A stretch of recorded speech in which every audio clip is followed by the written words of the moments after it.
लोग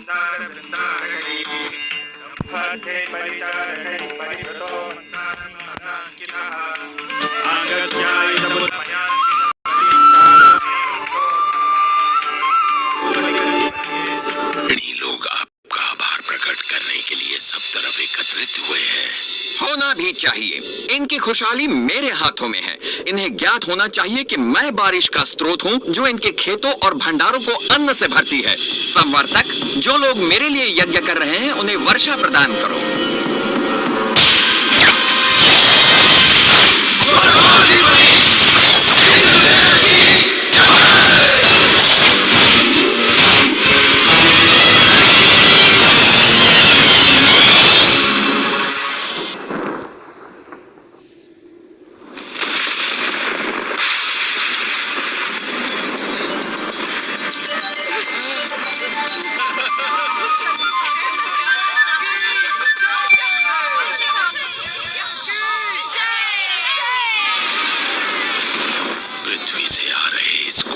सुनिए देवराजेंद्र, आप सचमुच सबसे शक्तिशाली हैं। स्वर्ग का देवता हूँ, इंद्र जो हूँ मैं। इंद्र, तुम अपनी मर्यादा भूल रहे हो। तुम केवल अपने कर्तव्य का पालन कर रहे हो। भगवान विष्णु का आदेश पूरा कर रहे हो। मैं जो चाहूँ करूँगा, मैं किसी का आदेश नहीं मानता। इंद्र, मैं तुम्हारा शिक्षक हूँ। तुम्हें अपने यश और कीर्ति का अभिमान हो गया है। मैं तुम्हें सलाह देता हूँ कि सुधर जाओ, अन्यथा तुम्हारा ये घमंड तुम्हें नष्ट कर देगा।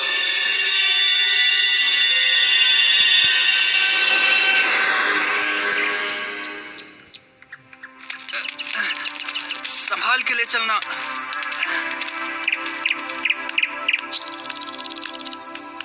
बाबा, आप इंद्र के लिए यज्ञ क्यों कर रहे हैं? हमें इंद्र को प्रसन्न करने के लिए हर साल ये यज्ञ करना ही पड़ता है ताकि वो हमें बारिश दे। वैसे ही जैसे हर वर्ष हमें महाराज कंस को कर चुकाना पड़ता है। अरे नहीं बच्चों, इंद्र देव बुरे नहीं हैं। वो तो बारिश के देवता हैं। पानी जीवन के लिए अति आवश्यक होता है, इसीलिए हम हर साल यज्ञ के द्वारा इंद्र देव की पूजा करते हैं। परंतु बाबा, वो तो उनका कर्तव्य है। वो तो भगवान विष्णु के आदेश का पालन कर रहे हैं। देखो कृष्णा, ये बहुत पुरानी प्रथा है और हमें इसे तोड़ना नहीं चाहिए। बाबा, फिर हम धरती की पूजा क्यों नहीं करते जो हमें सब कुछ देती है, और सूर्य की जिससे जीवन मिलता है, और यमुना की क्यों नहीं? कृष्णा, तुम सही कहते हो, लेकिन ये संभव नहीं है। हम सदियों से चलती आ रही इस प्रथा को अकस्मात ही तोड़ नहीं सकते बेटा। परंतु बाबा, क्या हमें आंखें बंद करके प्रथाओं को मान लेना चाहिए? वो तो भगवान विष्णु हैं, जो इंद्र और सभी देवताओं को शक्ति प्रदान करते हैं। कृष्ण बिल्कुल सही कह रहा है। सभी देवता भगवान विष्णु के आदेशानुसार काम करते हैं, और वैसे भी वेदों में इंद्र के लिए अलग से यज्ञ का विधान नहीं है। हम ग्वाले हैं, हमारी संपत्ति हमारी गायें हैं, और वो भोजन के लिए निर्भर करती हैं इस गोवर्धन पर्वत पर। हम भी सभी चीजों के लिए गोवर्धन पर निर्भर करते हैं, इसलिए हमें गोवर्धन की पूजा करनी चाहिए, ना कि इंद्र की। मेरे वृंदावन के प्यारे मित्रों, गोवर्धन पर्वत का हृदय से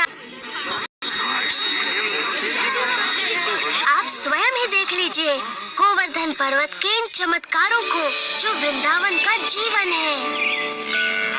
हमारी गायें इसके जंगलों की घास चरती हैं और हमें मीठा मीठा दूध देती हैं। इसके झरने हमारी प्यास बुझाते हैं। इसके मैदानों में हमारी फसलें और फल उगते हैं। इसकी लकड़ी से बने घर हमें सुरक्षा देते हैं। मित्रों, हमारा जीवन इंद्र पर निर्भर नहीं करता, बल्कि गोवर्धन पर्वत पर निर्भर करता है। कृष्ण ठीक कहता है। आयुष्मान भव। ये सब इंद्र देव की नहीं, गोवर्धन की कृपा है। इसलिए मित्रों, सब लोग अपना अपना चढ़ावा एकत्रित करें। हम सब गोवर्धन की पूजा करेंगे।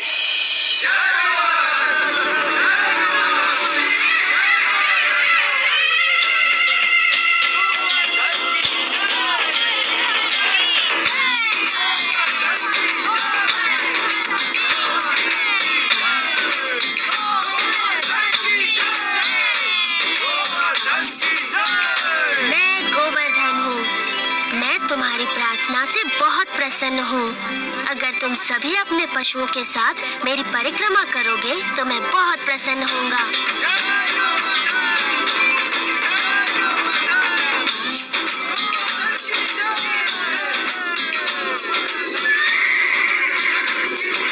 देखिए तो, वृंदावन वासी गोवर्धन पर्वत की पूजा कर रहे हैं। ये तो बड़ी अचरज की बात है। उनकी ये हिम्मत! मुझे तुरंत इंद्र को सूचित करना होगा।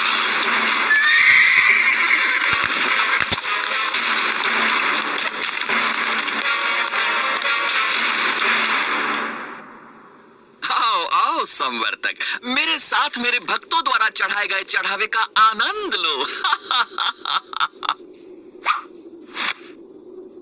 क्षमा चाहता हूँ देवराज इंद्र, परंतु ये समाचार आपको विचलित कर सकता है। अब ये मत कहना कि तुमने गलती से एक और गांव को बाढ़ से भर दिया। ये बात मन से निकाल दो। मुझे डर है कि आप इस समाचार से बहुत क्रोधित हो जाएंगे। देवराज, वृंदावन गांव के वासियों ने आपकी बजाय गोवर्धन पर्वत की पूजा शुरू कर दी है। क्या? गोवर्धन पर्वत की? उन्होंने मेरी पूजा ना करके मिट्टी के ढेर की पूजा की? वो ऐसा कैसे कर सकते हैं संवर्तक, वो भी मुझसे बारिश का उपहार पाने के बाद? ऐसा सुना है कि वो एक नादान लड़के के बहकावे में आ गए हैं। उपहास मत करो संवर्तक। क्षमा चाहता हूँ देवराज, लेकिन यही सच है। नंद के पुत्र कृष्ण ने अपनी चमत्कारी शक्तियों का प्रयोग करके वृंदावन के वासियों को बहका लिया है। अच्छा, उन्होंने मेरा आदेश मानने के बजाय एक नादान की बातों को माना। इन लोगों का दिमाग खराब हो गया है। देखना अब इन पर मेरा कहर बरसेगा। सुनो संवर्तक। जी देवराज। जाओ और वृंदावन को डुबो दो, गोवर्धन के त्योहार को बर्बाद कर दो और वृंदावन के वासियों को इस दुस्साहस की सजा दो।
सुनने पर पछताएंगे।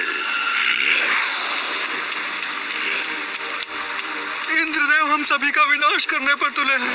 कुछ करिए नंद महाराज। मेरे प्यारे कृष्ण, मैं जानता हूँ तुम हमारा हित ही चाहते थे, लेकिन तुमने इंद्रदेव को कुपित कर दिया। हमें इसी समय उनसे क्षमा मांगनी चाहिए। परंतु बाबा इंद्र को बलराम, बाबा ठीक कहते हैं। ये सब मेरी सलाह के कारण कष्ट भोग रहे हैं। अभी भी देर नहीं हुई, हम इंद्र से क्षमा याचना कर सकते हैं। रुको, कृष्ण कभी भी हम पे या हमारे वृंदावन पे आंच नहीं आने देगा, कभी नहीं। आपने सच कहा माँ। आप सबके लिए मेरा प्रेम इंद्र की इस दुष्टता से बहुत बड़ा है। वृंदावन की रक्षा मैं अवश्य करूँगा। कृष्णा, मेरे बच्चे।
अनुसार इस छोटे से गांव को तबाह नहीं कर पाए तो वो हम पर कोई दया नहीं करेंगे।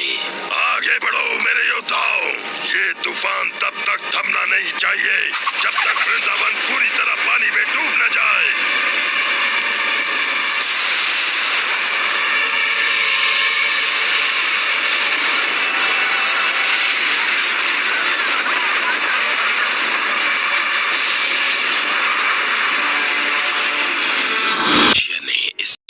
ऐसा दृश्य कभी नहीं देखा। अच्छा है, बहुत अच्छा है। अब तक तो वृंदावन पूरी तरह डूब चुका होगा। काश मैं ऐसा कह पाता देवराज इंद्र, लेकिन सच ये है कि हमारे तूफान भी कृष्ण के सामने नहीं टिक पाए। मेरे तूफानी योद्धा एक बच्चे से परास्त हो गए। उसने गोवर्धन पर्वत को अपने सिर पर उठा रखा है और वो वृंदावन वासियों और उनके पशुओं की रक्षा कर रहा है। हम परास्त हो गए। लगता है तुम्हारी आंखों को धोखा हुआ है संवर्तक। 6 दिनों से कड़क रही बिजली ने तुम्हें अंधा कर दिया है। मेरे वाहन ऐरावत को बुलाया जाए। मैं स्वयं वृंदावन जाकर इस चमत्कार को देखना चाहूंगा।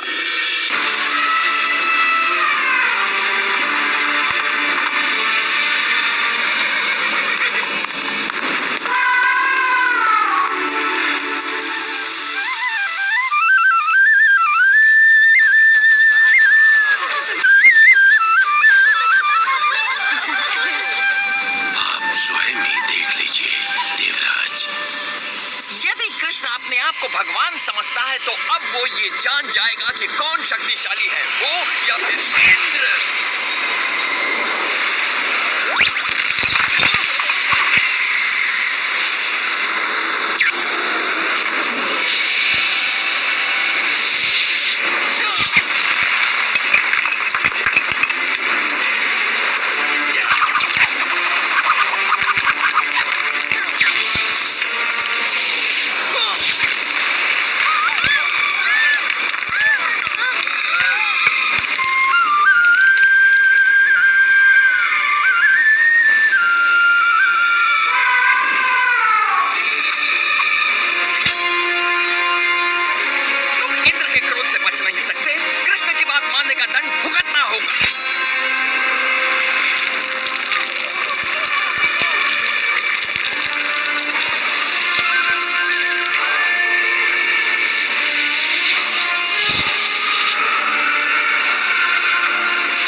कृष्ण, क्या तुम अकेले इस पर्वत को उठाए रख सकते हो? नादान मत बनो कृष्ण, तुम एक छोटे बालक हो, पहले तुम बाहर निकलो। आप बहुत दयालु हैं।